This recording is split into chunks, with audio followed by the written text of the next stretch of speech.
राम राम, जय Shri Ram.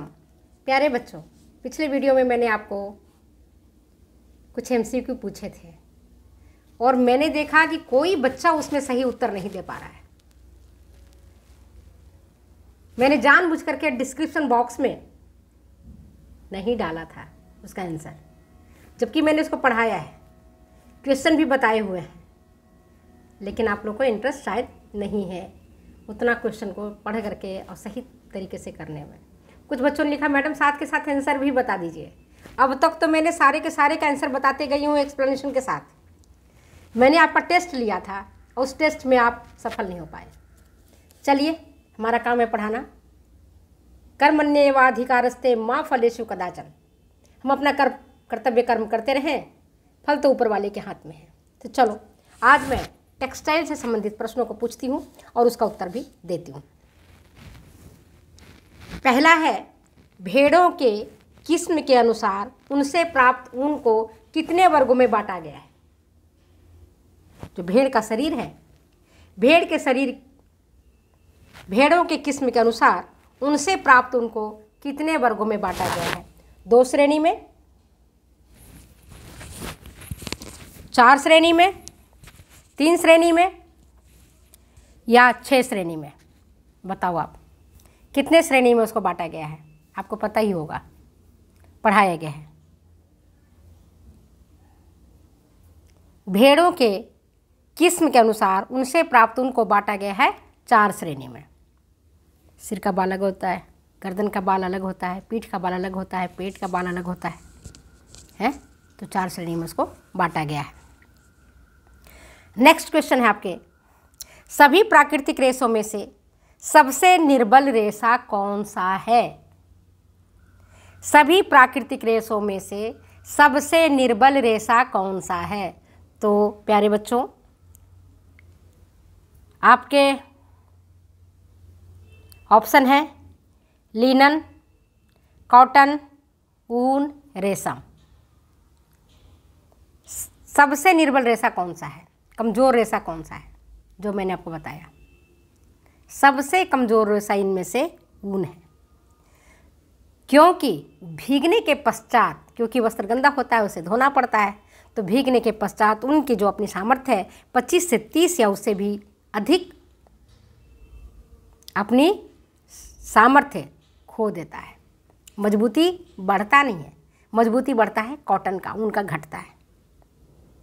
Next question आपके पास वो ये, ऊन जितना बारीक और सूक्ष्म होगा, ऊन के रेशा जितना बारीक और जितना सूक्ष्म होगा, उसमें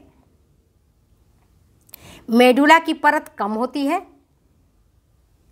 मेडुला की परत अधिक होती है, मेडुला की परत उसमें होती ही नहीं है, और चौथा ऑप्शन है उपरोक्त में से कोई नहीं। सही उत्तर क्या है? बताओ आप,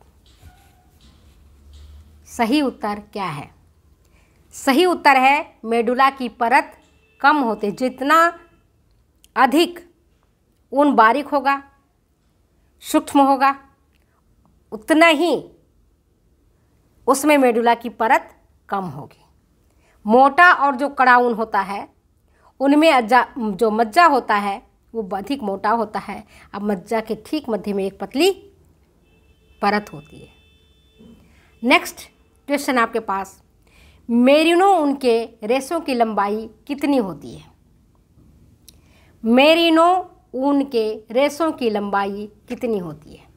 ऑप्शन आपके पास 1 से 5 इंच, दूसरा है 1 से 16 इंच, तीसरा है 4 से 18 इंच और चौथा ऑप्शन है 3 से 8 इंच। सही उत्तर क्या है?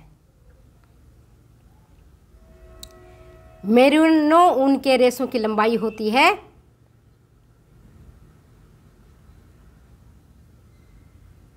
1 से 5 इंच। मेरिनो जाति के भेड़ से पाया जाता है।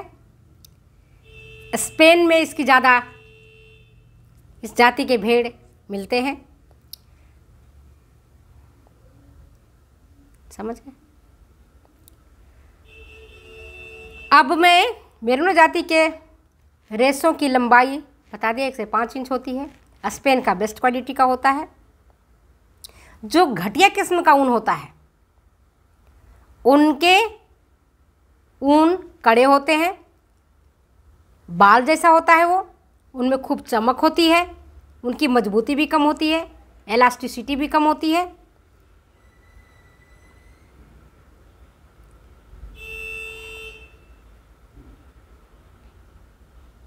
ठीक है, नेक्स्ट क्वेश्चन है आपको,